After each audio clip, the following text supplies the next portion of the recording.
გამარჯობა, მე ვარ ეთეროსოხია და ამ ვიდეოში ვისაუბრებ DAX-ში თეიბლის ფუნქციაზე, უფრო კონკრეტულად კი values ფუნქციაზე.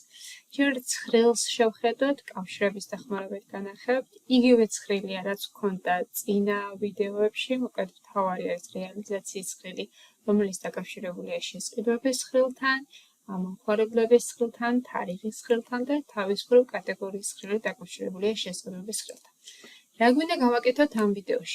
ამ ვიდეოსთვის მოდი გადავალ შესყიდვების ცხრილზე და იქიდან განახევთ, როგორც ვხედავთ აქ ყველა საქონელი გაერთიანებულია რაღაც ქვეკატეგორიებში და მე მაინტერესებს ფუნქციის დახმარებით გავიგო თუ რამდენი ცალი ქვეკატეგორია აქვს. იმიტომ რომ ნახეთ ეხლა რომ ჩამოვსკროლო, აქ არის smartphone-ები, მე არის notebook-ები, ქვემოთ კიდე იქნება სხვა კატეგორიები, ანუ მაინტერესებს ჯამში რამდენი ცალი ქვეკატეგორია გვაქვს. ანუ რეალურად მე მაინტერესებს აი ამ სეტიდან რამდენი არის უნიკალური მონაცემი. და სწორედ აი ამ ყველაფრისათვის მე მჭირდება values ფუნქციის გამოყენება. მოდი გადავიდეთ report-ში და აქ შევქმნათ measure-ი, ოღონდ measure-ისთვის მოდი დასაწყისისათვის შევქმნათ ქარდი, ანუ არსებით მნიშვნელობა არ აქვს ეხლა რომელს გამოვიყენოთ უბრალოდ, რადგანაც ჩემი პასუხი იქნება რაღაც ერთი ცალი რიცხვი, ანუ 5 ცალი უნიკალური მონაცემი მაქვს, ან 10 ცალი, რა ვიცი, ამდენსაც დაწერს ფორმულა, ამიტომ მოდი გამოვიყენოთ ქარდი. ჩემი ყველა measure-ები გაკეთებულია აი ამ measure-ის ცხრილში და ამიტომ აქედან გამოვიძახებ ახალ measures, დავაწყაბუნებ და დავიწყებ ფუნქციის წერას სათაურს. მოდი დავტოვებ ამ ეტაპზე რაც არის ისე. უბრალოდ გადავალ ახალ სვეტზე და დავიწყებ values ფორმულის გამოყენებას. ესით რომელიც არის მაგაზია საუბარი და ამ ფუნქციის შესავსებად მე მჭირდება ცხრილის და სვეტის დასახელება. რადგანაც ეს იყო შესყიდვების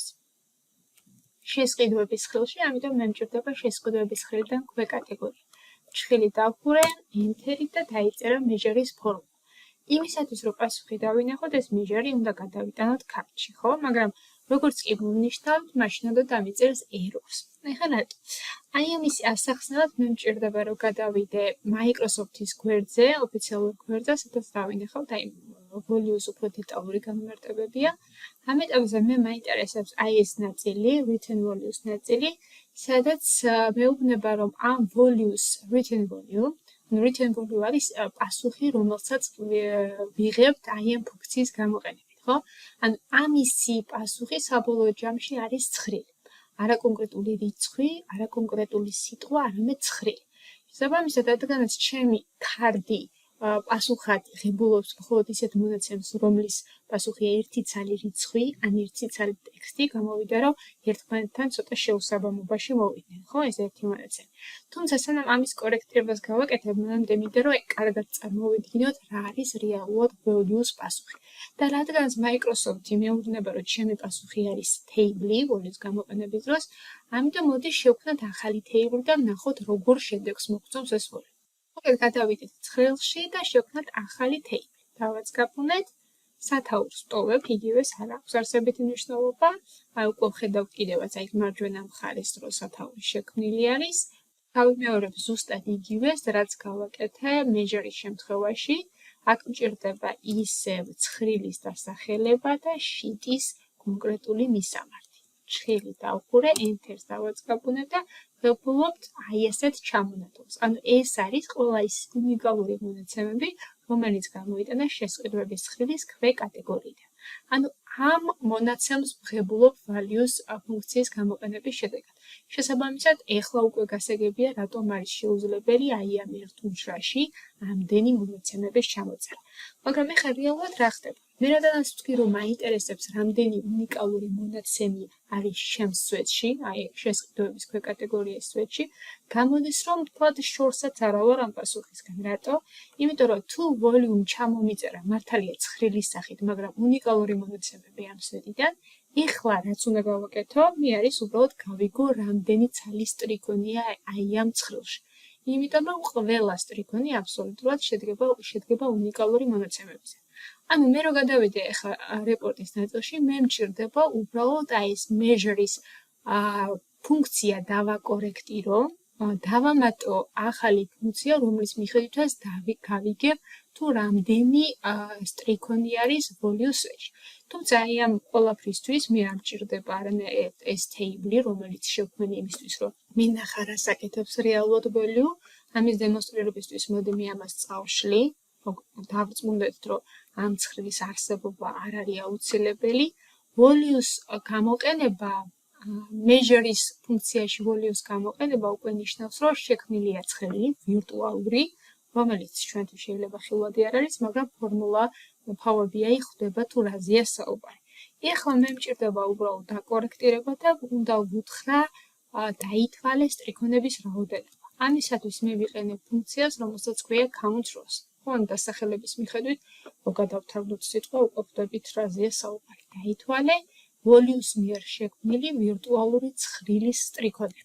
ვეუბნები enter-ს და ეხლა როგორც კი დავაწყაბუნებ, ვებლობ პასუხს და გავიგე, რომ თურმე 7 უნიკალური მონაცემი არის ჩემ ცხრილში. ეხლა ამას დავაპატარავებ, იმიტომ ამ ხელა რეალურად არ გვჭირდება და ეს არის ჩემი მიღებული პასუხი. მაგრამ მინდა რომ აი ვიზუალურად კიდევ ერთხელ დაგარწმუნოთ, რომ ნამდვილად სწორად დაითვალა ეს მონაცემი, ანუ 7 ცალი უნიკალური მონაცემია და არა სიტყვაზე 10 ცალი. მოდი ახლა შევქმნათ ახალი, მოდი პივოტი იყოს, აი დავაწყაბუნოთ, შევქმნათ მონაცემი და როდესაც პივოტს ვქმნი, მე რო შესყიდვების ცხრილიდან ეხლა გადმოვიტან ქვეკატეგორია, უკვე ჩამომიწერს შესყიდვების ცხრილის ქვეკატეგორიებიდან უნიკალურ მონაცემებს, ხო? ანუ ამდენი ცალი არის. რაოდენობა უბრალოდ დასახელებებია just. და მე თუ აი measures გადმოვიტანთ values ნაწილში დავინახავ ეს რისგან შედგება რეალურად ეს 7. ანუ ყურსასმენები 1, ვერესმართმონი, კიდე 1, 2, 3 და ესე დავუმატე. ანუ თითქოს ყველაფერი გასაგებია გარდა პირველი ნაწილისა. აი ეს პირველი ნაწილი, რომელიც არის blank row, ანუ ცარიელი სტრიქონი, იდეაში მიჩვენებს იმას, რომ ჩემი ცხრილი სადღაც არის, ასე ვთქვათ, გახრეჭილი. ან შეიძლება სადღაც არის მონაცემები არასრულად შეყვანილი. და შესაბამისად, რადგანაც ეს მონაცემი რეალურად არსებობს, ანუ მე რა რო ცარიელია, შეიძლება გამიზნულად არის და გვჭირდება, შეიძლება გამოგრჩა და მეგიტომ არის ხო, ანუ ბევრი ვერსია არის ამისაც ახსნათ, უბრალოდ ამ შემთხვევაში მოდი ვისაუბროთ just facts-ზე, ანუ არსებობს blank, ანუ ცარიელი სტრიქონი და values ნაწილმაც დაითვალა ეს ცარიელი სტრიქონი. მაგრამ ეხლა რა ხდება ამ შემთხვევაში, თუ კი არ მინდა რომ ეს ცარიელი სტრიქონი დაითვალოს. იმიტომ რომ რეალურად values გამოყენება თუნდაც count rows-თან ერთად, ან მხოლოდ ეს ორი ფუნქცია ერთად ძალიან იშვიათად ხდება რეალურ სიტუაციებში, ეს არის ნაწილი, ეს ორი ფუნქცია არის ნაწილი მხოლოდ იმ დიდი გათვლისა, რომელიც გულისხმობს 5-6 ფუნქციების გაერთიანებას. ანუ ჩავთვალოთ ახლა რომ გვაქვს სიტუაცია, როდესაც ჩემთვის მნიშვნელოვანია რომ გათვლების დროს არ გაითვალისწინოს აი ეს blank rows. აი ესეთი кейსების დროს ისევ Microsoft-ს დაუბრუნდები და ჩამოვსხებ ოდნავ ქვემოთ, სადაც განვიხილავ related functions, ანუ მსგავს ფუნქციებს და ეს არის distinct-ის ფუნქცია. values და distinct-ის ფუნქცია პასუხისმგებლობს ზუსტად იგივე მონაცემს, ანუ ამისთვისაც და ამისთვისაც ჩემი პასუხი არის ისევ ცხრილი.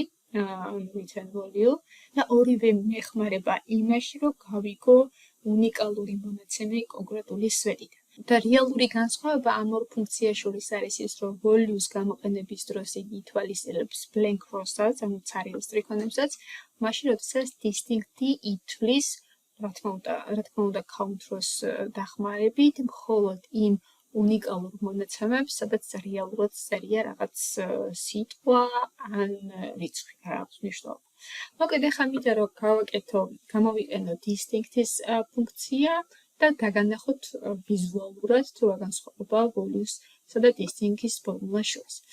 ისევ measures-ზე დავაწყაბუნებ new measures და მოდი ამჯერად სახელს დავარქმევ კონკრეტულ ფორმულას, იმისთვის რომ მე ვიზუალურად კარგად დავინახოთ ეს განსხვავება. ახალი ხაზიდან დავიწყებ, ზუსტად იგივე სტილში იწერება, ანუ მარტო distinct-ი ვერ მიიღებს კონკრეტულ ერთ რიცხვს. მჭირდება დამხმარე ფორმულა count row და ამიტომ მოდი ეგრევე count rows გამოყენებით დავიწყოთ. ნახეთ, count row ითხოვს თავის გრაფაში ცხრილს. და distinct-ი არის სწორედ ის ფუნქცია, რომლის დახმარებითაც მივიღებთ ცხრილს. distinct-ში რა თქმა უნდა მსგავსად values ფორმულისა წერთ კონკრეტული ცხრილის კონკრეტულ სვეტს. შხილებით. დავუყურეთ, ვეუბნებით enter-ი, შეიქმნა მონაცემი და ეხლა ამას ჩავსვამთ ჩვენს პივოტის ცხრილში. ნახეთ? მოდი სახელებს შევცვლი, measures დავარქვათ ამჯერად values, იმიტომ რომ კარგად განვასხვაოთ.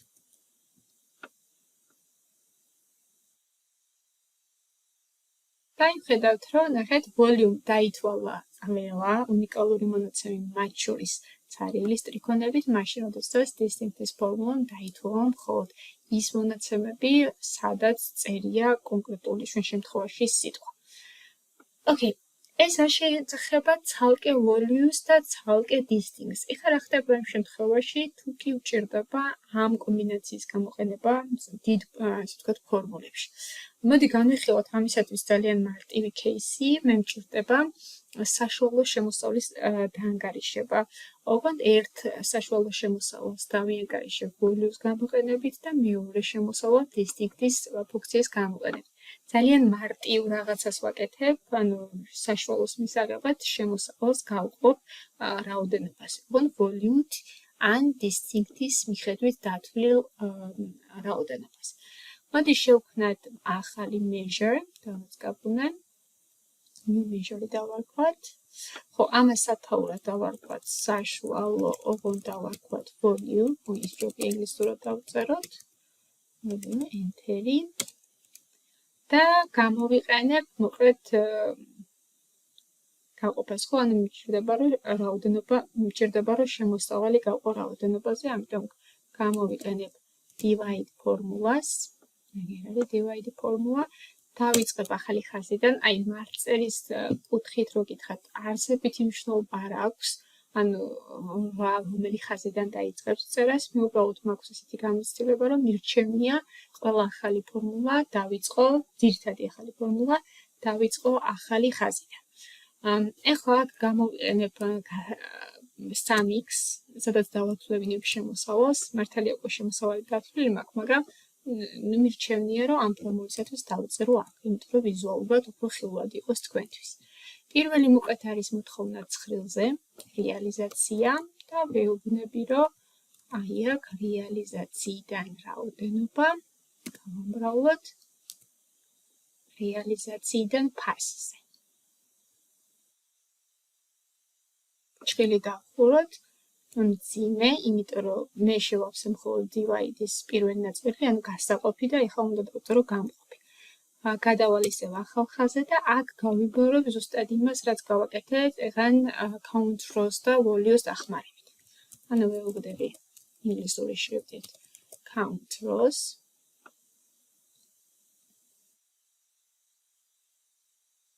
მერე ვეუბნები values. და აქ უნდა მივუთითო კონკრეტული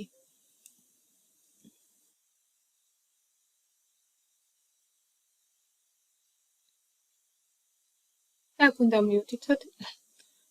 უნდა მივუთითოთ კონკრეტული ცხრილის კონკრეტული სვეტი. ნახეთ, რომლის ფრჩხილი დავხურე, ავტომატურად მეხმარება. ეხლა მჭირდება count rows ფრჩხილის დახურო და ახალი ხაზიდან დავხურავ divides, იმიტომ რომ მივხვდი, რომ მონაცემები დახურულია. ვეუბნები OK-ს. და ეხლა ამას დავამატებ ჩემს პივოტში. გავაფართოვოთ, რომ ხილვადი იყოს და ეცან დავხურავ ამას და ვხედავ, რომ აი ჩემი საშუალო შემოსავალი ამ შემთხვევაში არის 2 მილიონი რაღაცა. ეხლა იგივე რაღაცა მინდა, ხო, რეალურად გავაკეთო, ოღონდ იმ განსხვავებით, რომ values ნაწილში გამოვიყენებ distinct-ს. ამიტომ ამას დავაკოპირებ ახლიდან რო არ მომიწიოს დაწერა და გამოვიყენებ ისევ ახალ measures. დავაწყაბუნეთ. ჩავსვით.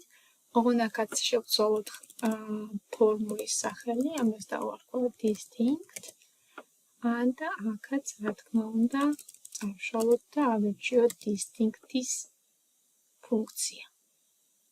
სულიგარი. ესეც დავამატოთ.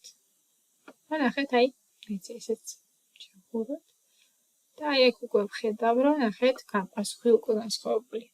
ანუ ცალკე ისეთი ეფექტი არ აქვს, ნუ რა თქმა უნდა პასუხი მაინც განსხვავებული, მაგრამ ყველაზე მნიშვნელოვანი არის აი დიდ ფორმულებში, როდესაც ვაერთიანებ, ჩემი პასუხი უკვე განსხვავებულია ლოგიკურად, იმიტომ რომ აქ საერთო რაოდენობა გაყოფილია 7-ზე, მაშინ როდესაც აქ საერთო რაოდენობა გაყოფილია 6-ზე.